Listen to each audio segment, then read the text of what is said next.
ছাত্রছাত্রী কলকাতা বিশ্ববিদ্যালয় semester 2তে CCF আন্ডারে তোমরা ফিলোসফি অনার্স পড়ছো।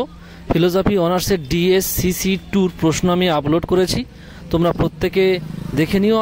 আর যে সমস্ত ছাত্রছাত্রী তোমরা আমার চ্যানেল নতুন আছো প্রত্যেককে বলবো সাবস্ক্রাইব করে রাখো। প্রত্যেকটা অনার্সের সাজেশান, নম্বর ডিভিশন এবং প্রত্যেকটা সিলেবাস সব কিছু আপলোড আমার চ্যানেলে তোমরা পেয়ে যাবে।